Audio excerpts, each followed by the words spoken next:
Singing teachers are constantly listening to and observing other singers. It's kind of what we do, sort of an occupational hazard.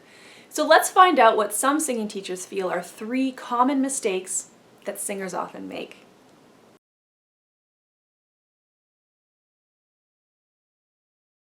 Three common mistakes that singers make that I've also made myself. Number 1, singing too heavily in the chest voice or in the lower end. So I found actually that singing on the thin edges of the chord gives a much more pleasing sound. It's also more flexible. It blends into the rest of the voice better. And it gives more colour. It allows more spectrum of colour to come through. So you can get into this by going hoo and then bringing it down. Hoo tay tay tay tay tay tay tay tay tay tay tay. And then you can still get volume from there. Hoo on a thin piece of chord. Tay tay tay tay tay.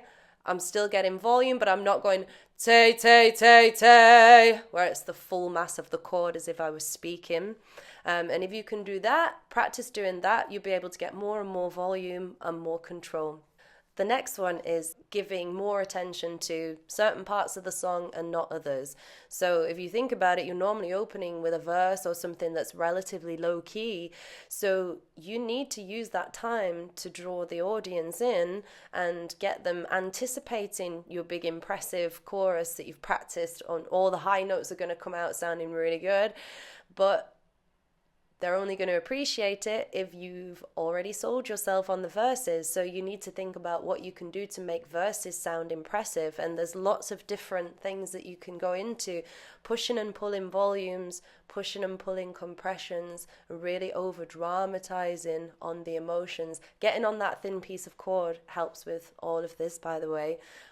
But really just making it exciting for the audience straight away and get a real sense of movement going in your verses, so you're not just singing it all and sort of having it flatlining like this, but have it going up and down in volume, in compression, and in emotion as well. And you'll have moments where the emotion changes from one thing to another. And if you can really think about that and really dramatize it, it really adds interest and makes everything just sound far more professional.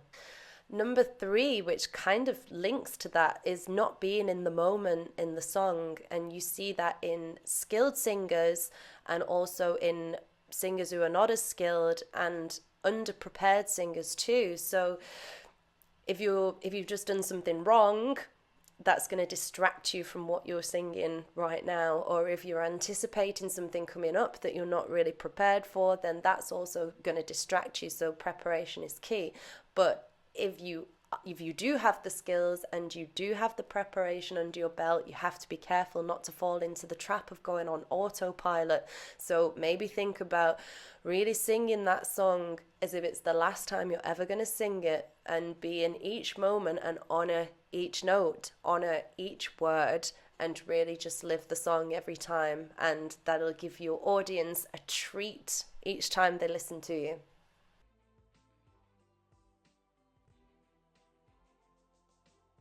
Hey guys, my name is Christopher David Mitchell, vocal coach here in London, and today we're going to talk about the 3 common mistakes that singers make.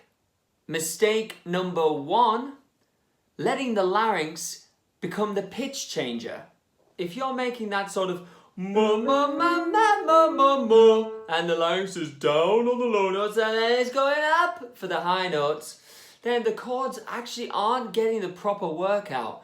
We want larynx and vocal fold independence, where they're not relying on the larynx to make the pitches. Ma ma ma ma ma ma ma. They're keeping it fairly stable, even though I'm on top A here. If you have to raise the larynx to get the note, you're not in control of the larynx is in control of you. We want larynx movement to be a choice, not a must. After you've found all the pitches in your range by keeping everything fairly stable, the chords by themselves have made all the notes without the help of the larynx. Then, after that, You're free to choose whichever larynx position you really want for the sounds you want to make. Singing mistake number 2. Too much compression. Now, just about everybody's talking about compression on the internet and in singing lessons, obsessed with getting connected, getting a solid sound. And that's great. A lot of people struggle with compression. I get that. But if you're going to make the chords strong and you're going to make them tight, you've got to then make them loose. There's a difference between breathiness, as in just less vocal fold closure, and more breath, as in driving air. We don't want to be driving air ever. That would be a bad thing. But just less vocal fold contact and a bit more decompression, that's going to be fine for the voice. High notes are going to be easier and there's going to be a lighter quality to your voice. Give your vocal folds a break. Stop putting them together too strong and let them be loose. It's going to promote lighter, freer, looser, more released sounds. Hey, hey, hey. Instead of hey, hey, too pressed. And then once I'm there, hey. So much easier. So know that compression is important, but also don't forget about your decompression. Singing mistake number 3, not using your nasal resonance. People were told, lift your soft palate, and then what happens? Everything just comes straight out the mouth and you block the nasal cavity and you block the forward placement that people are trying to achieve with their singing. Nasal resonance will help you hit higher notes. It will help you get in this mix. It will help you blend registers and all these brilliant things. There's so much cool science behind why, but just know that we were just talking about the decompression. Nasal resonance is a bit of a decompressor. It's going to encourage vocal flexibility. So as you're belting or going higher, most people are getting tighter.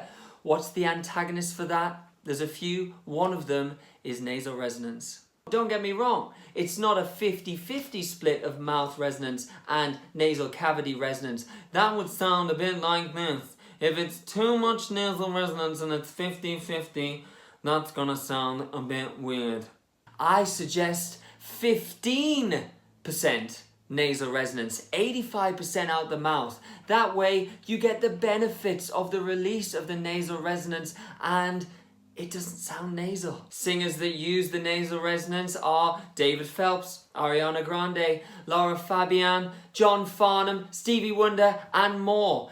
Most people wouldn't be able to hear it in their voices, but I can hear it's just there a smidgen just to help them out.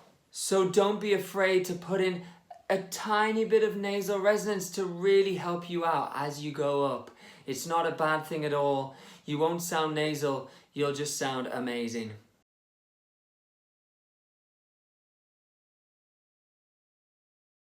Hi, my name is Christin Rondeau. I am a soprano and voice teacher with Sand Dollar Music in Dayton, Ohio. And I want to chat about 3 mistakes that singers often make that are totally preventable and some ways to help us make better choices and set ourselves up for success. The first mistake I see is showing up late for stuff. Often singers are so overbooked and we're really frantic, busy people. And so we end up kind of showing up 10 or 15 minutes late for rehearsals and coachings and stuff like that.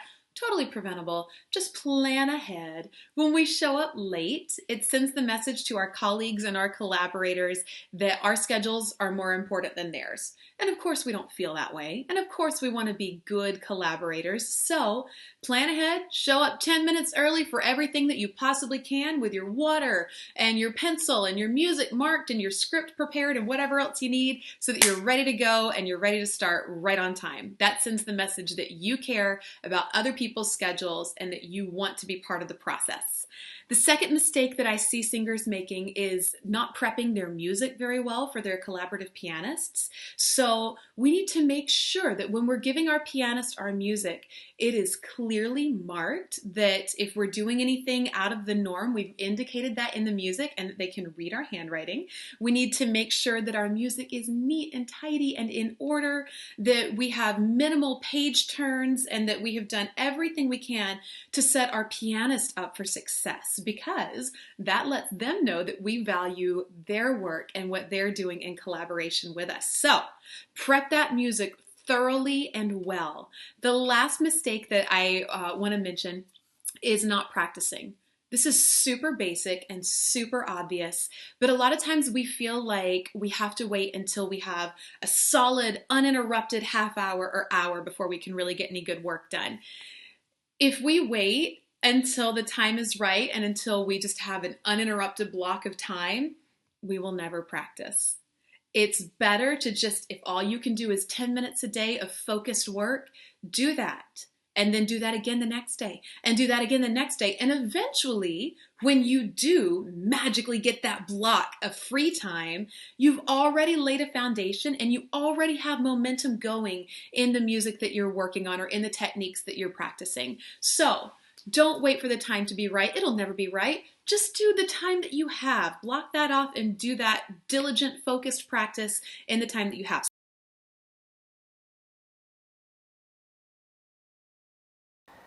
Many beginner singers are simply working way too hard. Now, whether it be using too much air pressure or not enough holistic body employment, the unbalanced singer will generally struggle to achieve ease in their singing. And a second common mistake that I often see is the all-consuming obsession with perfect notes. Singers who fixate on perfect singing miss the bigger picture of communication. Thirdly, I think that many singers don't fully appreciate the benefits of developing their voice technically. Unfortunately, many singers simply pay lip service to technique, excuse the unintended pun, thinking that at best, technical exercises are merely something we warm up with. And that is, of course, if they warm up at all. And I guess that's a bonus common mistake, not regularly preparing the voice for use with a well-designed warm-up regime.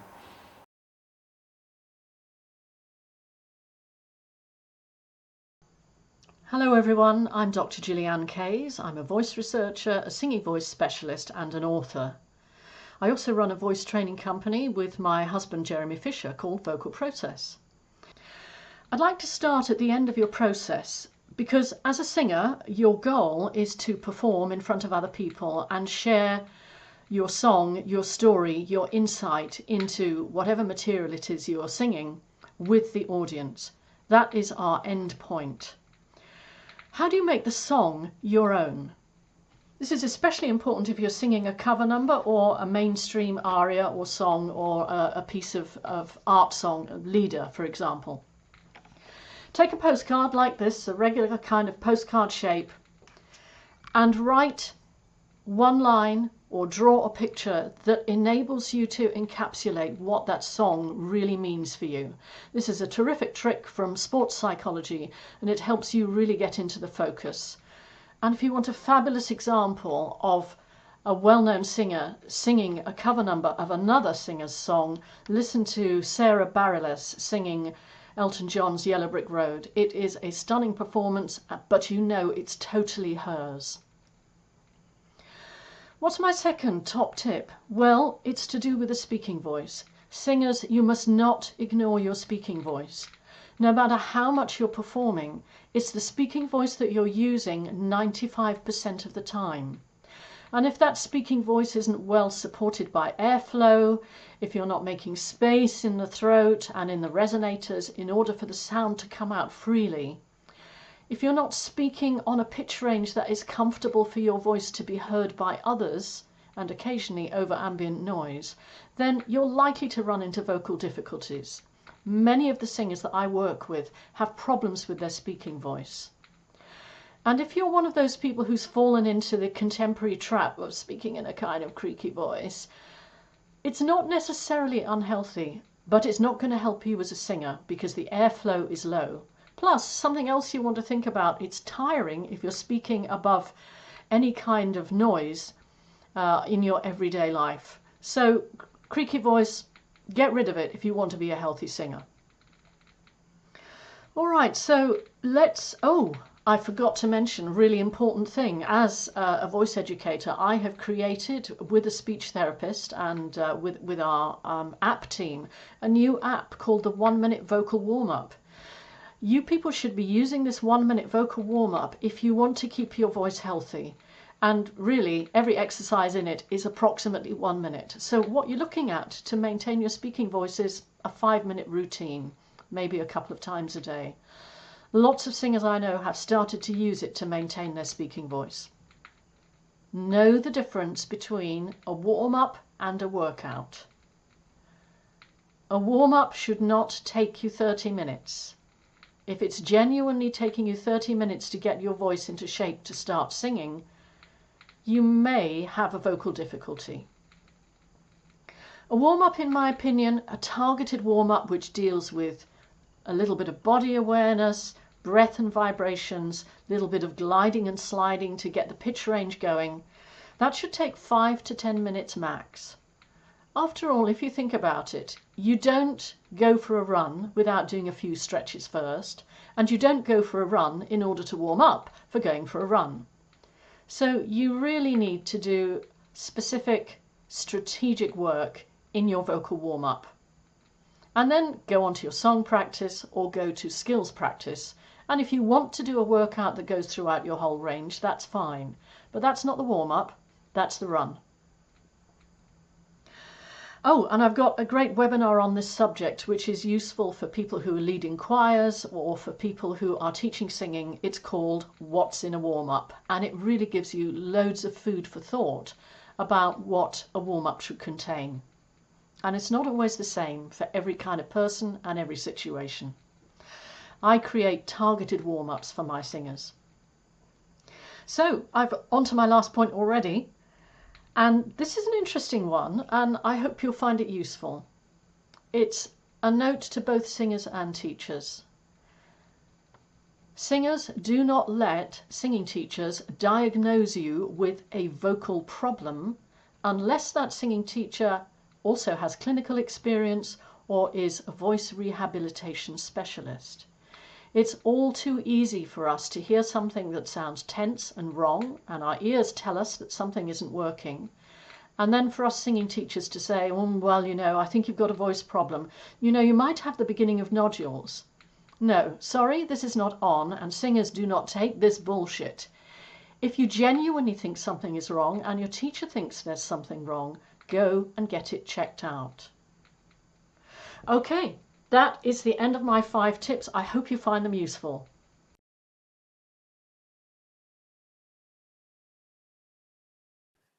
What are the 3 common mistakes, technical or otherwise, that singers make? And this is, you're generalizing because everybody's got their own thing going. But if I just had to pick 3 off the top of my head, I'd say not practicing. So that's super common. People think that they just get better, through life experience. Without practicing, that's not going to work. So definitely either forgetting to practice or not habituating practice is a super common mistake for singers. Another mistake that singers make is phonating without communicative intent. I think making sounds without underpinning them to something emotional, something communicative is a big mistake. In a world where we want artists and we want points of view, there's really not that much space for people who are just making pretty sounds or whatever sounds. There's got to be some communication underneath that. So I think it's a mistake for singers to phonate without communicative intent. And a third common mistake that singers make, I think, is musical or text or language mistakes. Study your scores. That's basic. You gotta study your scores, be attentive, learn those rhythms, learn your music, learn the text, practice the language. Just practice, which I guess is kind of my first point.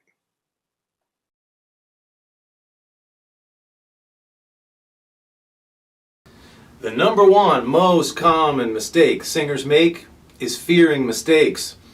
Audiences don't require us to be flawless, but they certainly appreciate it when we're fearless. And a fearless performance comes from trusting your choices and your skill set. And that brings me to number two. A common delay of our development is spending too much time singing songs and not enough time vocalizing exercises. Vocalizing exercises creates an objective realm where you're asking for just 4 targets. What pitches, what tone or timbre, what rhythm, and what volume are you going to sing at? That develops coordination very quickly because it's objective, black or white, yes or no. Singing, on the other hand, is always going to be subjective. It's your taste, it's your style, it's your personality. So someone may love the way you sing a song, and someone else might not be feeling it. And that's going to stay that way for the rest of your artistic life.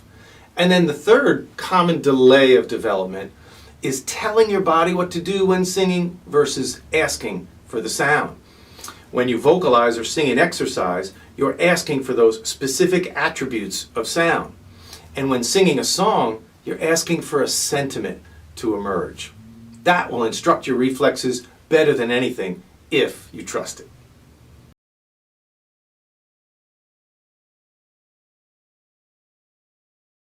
Hi, my name is Michelle Markwart Deveaux, and I own Faith Culture Kiss Studio for Voice and Acting, and I'm the founder and curator of the SpeakEasy Cooperative. This next question, what are 3 common mistakes that all performers make, technical or otherwise? I think the first and biggest mistake is not knowing what or how to practice. Many people practice overall songs, they practice too long and not the right things. They don't have a schedule for their practice. They fit it in instead of making it an intentional part. So that's the first thing. Not really knowing and understanding how to practice is a really common mistake, which leads into my number 2, and that is not working the details in practice. So taking intentional time, short bits of time where you are focused on a single phrase, a single vocal turn, a single vocal styling that you are trying to perfect and get into the coordination of your body, and understanding that that coordination is a fine motor skill that will take time, and you're not going to fix it by going through the whole phrase if you need to just work one measure.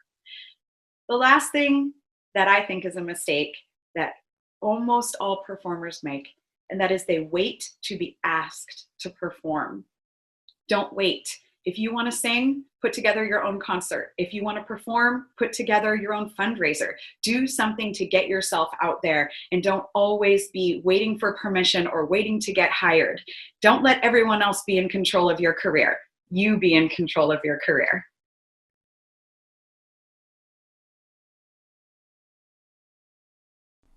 Three of the most common mistakes I see singers make, particularly young singers. The first one is they don't really have a focus or a path of where they want to be in singing. It's very much like you invest all this time and money to open a restaurant, but when it comes to the food that you're going to serve, food, whatever I feel like.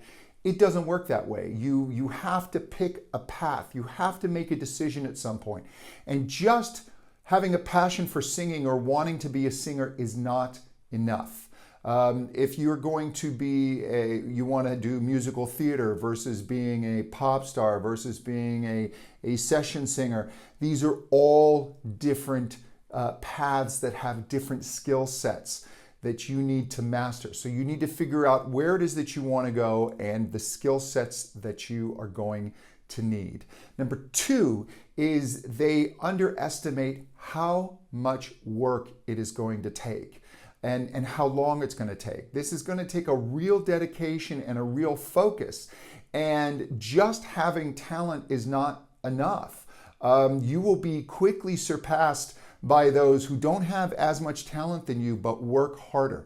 So you really, really have to dedicate yourself to doing work. And then the other thing that I see this in young musicians in general, is they don't want to invest in their career. And I'm not talking about just investing in voice lessons, which is important, but I'm talking about investing in taking courses and learning about the business and going to seminars and things. Musicians seem to think that they should get things for free, and if they're being charged for things, that's somehow not right. And I'm telling you right now, this education and this career is going to cost money. This is an investment. You are creating the business of you. You're starting your own business, and you have to invest in your business. If you really believe in yourself, put your money literally where your mouth is. Those are my 3 suggestions.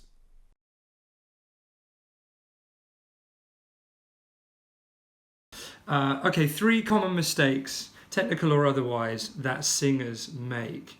Number 1 for me is hearing a sound and creating a perception of what it feels like to deliver that sound. And a classic example of this would be belting, for instance, or anything that's of high volume and high emotion. Is when a singer would come in and ask for help with that, almost instantly the amount of physical effort on the larynx and facial pain that goes into creating a strong sound is so common. And when you question that singer, quite often it's because, well, that's what it sounds like to me. That's what it sounds like it would look like to me. So I'm delivering what I think that is. But the thing about singing and the way air, voice and resonance work is when they're working together, the feeling of ease comes in, and some perceptions can be completely smashed apart. Like easy and belting for some people is like a massive oxymoron. So it really is a mistake sometimes to consider sounds that sound high effort to actually be high effort. Number 2 is belly breathing.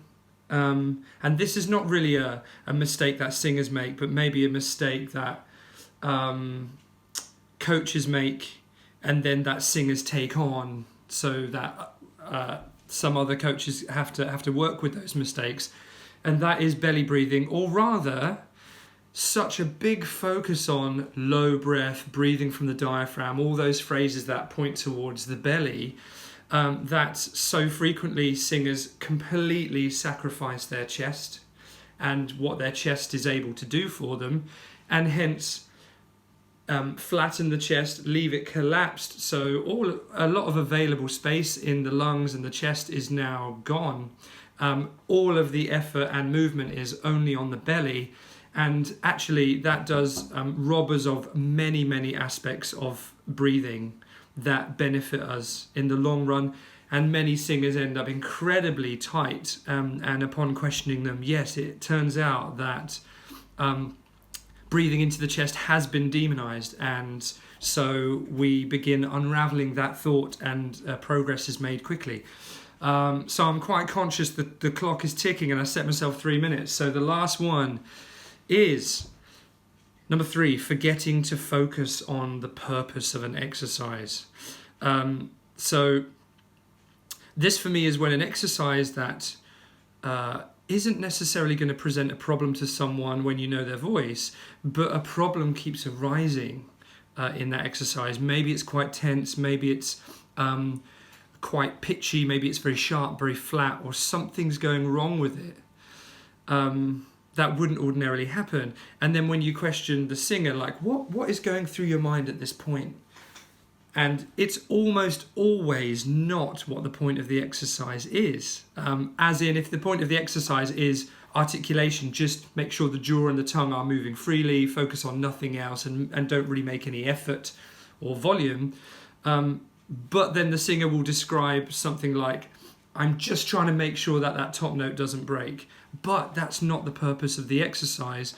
That's going to drag you into using unnecessary tensions and unnecessary techniques to make something work. That isn't really your goal. So if you're a singer and you're having trouble with exercises, be sure that what's going through your mind is absolutely what the goal of the exercise is, and not a product of your anxiety or your desire to make something work that isn't part of that exercise.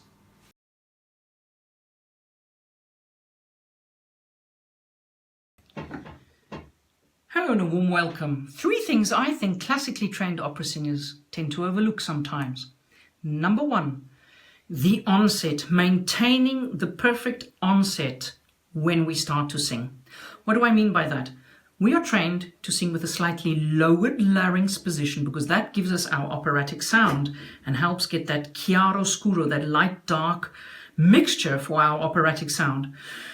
We'll go through all the correct steps. We'll breathe in, the larynx will go down, the throat opens. But as soon as we start to phonate, sometimes I have seen, or quite often sometimes, see the larynx goes up slightly, the throat will close, and it has adverse effects on our resonance, which is so important for operatic singers because we don't sing with microphones. We need to be able to resonate and use every little ounce of resonance to the absolute full. And it might also have knock-on effects as far as the economy of our airflow is concerned. That's number one. Right, point number two. The note after the high note, especially if it's lower than the high note. We're so preoccupied as operatic singers with the top notes, our high notes, obviously they have to shine, that we sometimes forget that the note after the high note, especially if it's lower, as I said, really needs more love and attention, because due to the nature of a high note, it's going to stand out on its own. If the next note is lower, we have to make sure that we maintain optimal resonance and optimal airflow and support so that we don't sort of get a resonance blip. We hear this wonderful note ringing, singing out there, and then the second note is a huge disappointment because it just is not resonating properly. We're so preoccupied with a high note, we forget about that note. We should actually be aiming for that note in the phrase and not the high note. Point number three, consonants. Classically trained singers have to sing in various languages, each having its own quirks and quirks as far as consonants are concerned. We tend to overcompensate because we don't sing with microphones. So we sometimes chew up and spit out our consonants to the detriment of our legato line. Sometimes we don't love our consonants enough.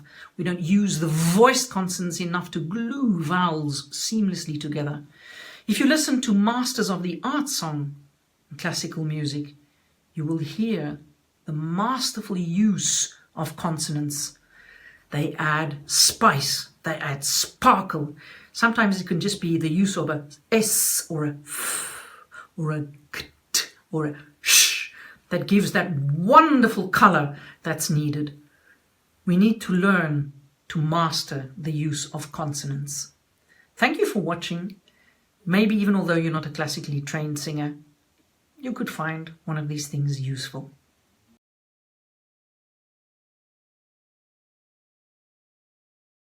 Hi everyone, my name is Dr. Sooah Park. I'm a voice professor at the University of Texas at Tyler.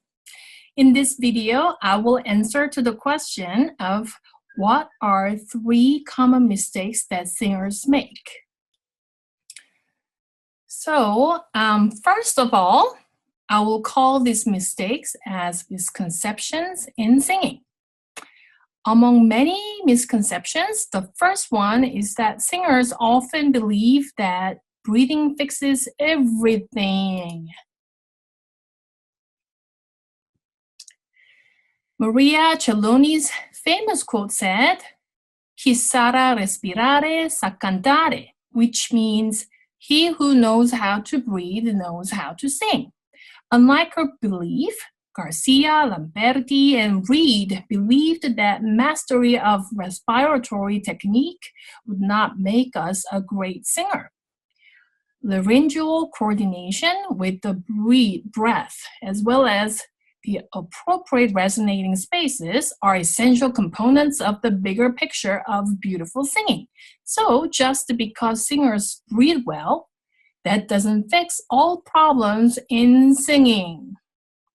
The second misconception is about placement, focus, and projection. The truth about placement, focus, and projection is that there is nothing in the human mechanism by means of which a singer can place, focus, or throw the sound anywhere. The effort of placing, focusing, and projecting the voice often result unnecessary tension in the body and imbalanced coordination in singing. Last misconception is the chest and head register. In the diagnosis and correction of vocal faults, Dr. McKinney says that all registers originate in laryngeal function.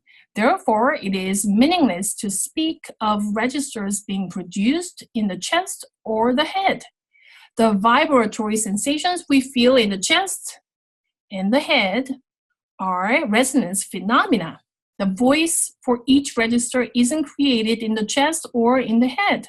Like placement, focus, and projection, the chest and the head voice is the outcome of positive vocal coordination. Singers cannot manipulate the registers. I hope this helps for your better understanding. Thank you for inviting me, and thank you for letting me have an opportunity to answer about 3 common mistakes that singers often make. Good luck. See you later. Bye.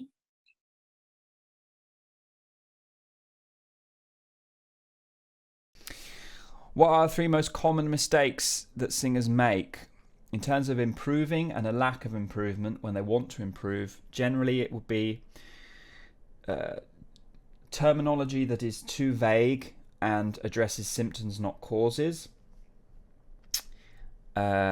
Focusing on things that aren't going to help, and not focusing directly on enough on the things that are going to help.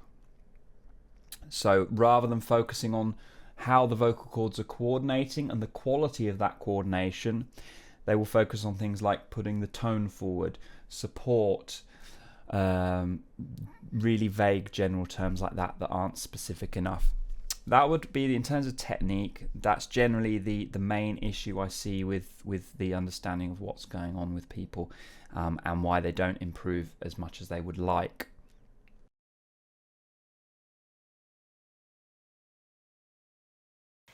Hey everybody, my name is Karen Michaels. I am the director of Vocal Power Las Vegas. We're here in Chick Singer Studios, and today I want to talk to you about 3 mistakes that I think singers make. The first one, which is near and dear to my heart, do you have a very dedicated, very specific warm-up? It is so important to warm up your voice no matter what you're doing, whether you're singing in church, you have a gig at night where you're singing in a rock band, you're in a musical theater show. Whoo, my gosh, you've got to have yourself a very good warm-up, and you need to take the time, I don't know, between 10 and 20 minutes at the least to warm up. And in my view, you should be warming up in the morning every day of your life, whether you're doing a performance that day or not. My take on it is the first 5 or 10 minutes that you wake up, don't talk. Allow your body to naturally wake up your voice. Have a little bit of water first, no coffee. I know, I love coffee too, but water first. And then I want you to do something like a trill or something that's a lip trill, something that's light and easy on your voice to do. Then after you kind of get things in motion, then you can start your very dedicated warm-up. So that's number 1. Number 2, I think, is all this work we do on our beautiful voices. All of you out there, you have beautiful voices. You do so much work and you're going to your lessons every week and you're doing a great job and you have a good warm-up. Are you connecting with the lyric? Do you have a story behind it? What I have my people do is you write out, okay, you're gonna write out the lyrics on one page right here, right?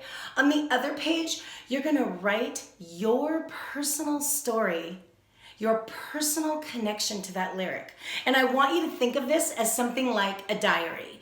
It's not something that you need to share with your teacher or your mom or your husband or your boyfriend.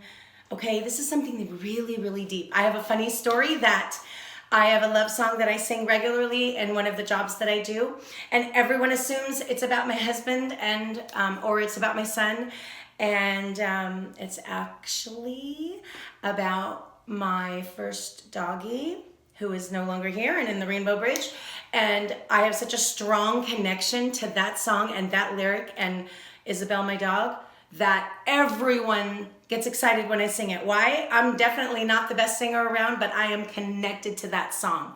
So number 2, connection, okay? Number 1, a dedicated warm-up. Number 2, super connected to those lyrics. What is your story? Do the exercise of writing out your lyrics. By the way, in hand. You can use your Apple Pen if you want, but I want it handwritten, okay? No typing. Write those lyrics and then write your personal story and think outside of the box, you guys. Don't just go with the very typical love. I love my boyfriend, my husband, my mom, or my dad. Think really outside of the box, okay? And lastly, my third mistake that I think that everyone makes is they don't practice on the microphone. After you learn your song and you're working on it so hard and you've got your connection and you're doing your warm-ups, and then sometimes what happens is then we get on the microphone and holy Toledo, it's all different. What do I do? How do I hold it? What is that reverb thing? Do I even know what that word means?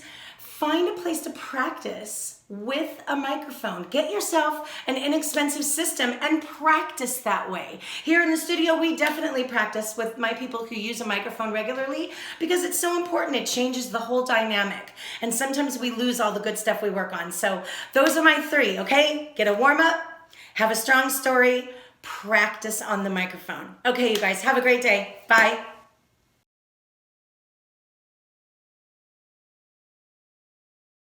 Hi there, Karyn O'Connor of SingWise.com here to talk about 3 common mistakes that I see singers making. The first is that they try to make their voices into something that they're not designed to be. And by that I mean that they succumb to the pressures that they feel the industry and the listeners are placing on them to sound a certain way, to create certain qualities and such in their voices. They start to try to conform their voices to what they perceive to be the industry's standard and the listener's expectation. And as a result, we end up with a lot of singers who sound very similar to each other. And depending on how they're making these sounds, this practice has the potential to be very detrimental to their long-term vocal health if they're not producing those sounds in a very efficient or healthy manner. Additionally, this can be really limiting artistically, especially if they're really focused on trying to sound like so-and-so or make these kinds of sounds, and they start to apply that to everything that they sing. And finally, this practice can really prevent them from finding their true voices, finding who they're really supposed to be as an individual artist. A second common mistake that I see in a lot of singers is a lack of trust in the voice. They don't trust that their voices can do the kinds of things that they want them to do. And when they stop trusting their instruments, what they start to do is they start to micromanage every aspect of their technique, and they try to manipulate things to the point where it can no longer coordinate as it otherwise would intuitively. They've just tinkered far too much with it. The voice is an incredibly versatile and capable instrument. And we just need to trust that it's able to do the kinds of things that we want it to do if we don't tinker, if we don't interfere. So a lack of trust in the body's ability to make the kinds of sounds that it's really designed to make is going to hinder them. It's going to hold them back. And a third common mistake that I see in a lot of singers, and especially younger singers, and this kind of relates to the first mistake that I noted, is that I'm starting to see a lot of highly pressurized muscular singing. They feel, again, a lot of pressure from what they're hearing on the radio and what the industry seems to be promoting to make these big and powerful sounds all the time. And oftentimes they do this without first establishing balance. And so when they're trying to make these big and belty sounds, they're doing it in an unhealthy manner, an unsustainable manner. And that tends to sort of infect the rest of their singing so that they are now limited in terms of their technique and their artistry. Everything kind of sounds the same. Everything is muscular and pressurized and pushed and forced. They're not able to get soft when they need to. They're not able to move the voice with a lot of agility because it's just too weighed down. And we have to understand that some instruments are just naturally more robust than others. So one individual's heavy belt is going to sound very different from how the next person's heavy belt is going to sound. And we need to make sure that we're being really authentic to ourselves and really listening to what our instruments are telling us.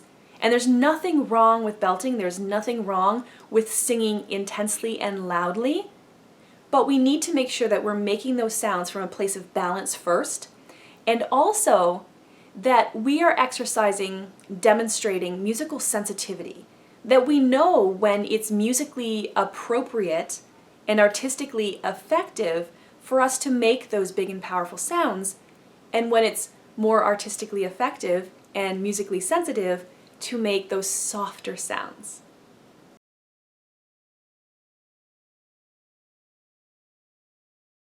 Hi, I'm Kate Baker.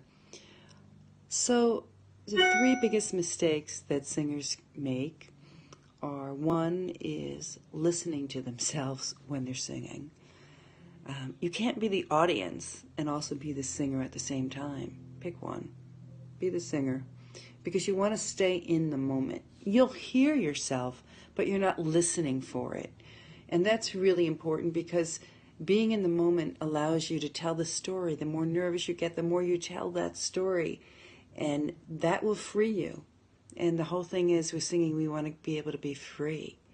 Okay? And I think the second thing is not having an intent. Like, what is your intent in this story? What am I saying? Not just a bunch of pretty notes or a beautiful voice, but where am I going with this? You know, what's my end result? What is the story telling me? That's really important. And you don't want to think singing, because when you think singing, a lot of times that brings up some nervous energy or overdoing and all those other things. It's not about loud, okay? Okay, it's about resonance. So it's about those things. So don't go for let me be louder, let me do more licks. No, the licks come from authenticity. And when you're authentic, they will just happen from an emotion, not from I'm doing all these licks. And then, because what happens when you do that, of course you have way too many. When you listen to Aretha, she's doing them from her heart and soul. You're doing them because you're imitating her. So that's the issue. Not but some people do. So it's the other thing. I say the third thing is a musicianship. That's really important. Not taking enough time to learn the music. Take sections. Take an A section. Get it down. Sing it a cappella. Listen from the bottom up. Hear the bass line and be able to sing the bass line, so you know what's happening and you can count it off and feel the time. Okay? Because the more you know the music, the more you will be confident and you will be able to be free and you won't be scared. Okay? So know your intros, know your endings, know the form, know how long the solo is or where you're going to come back in. Okay? And as long as you break it down, you can learn anything. Break it down. It's easy. You can get 4 bars, then you can do 8 bars, and you'll notice they repeat. And if that's too much, try 2 bars. Know if there's a pickup in the tune. Know what your starting note is. What part of the chord it's on? Things like that. Okay? I hope that helps.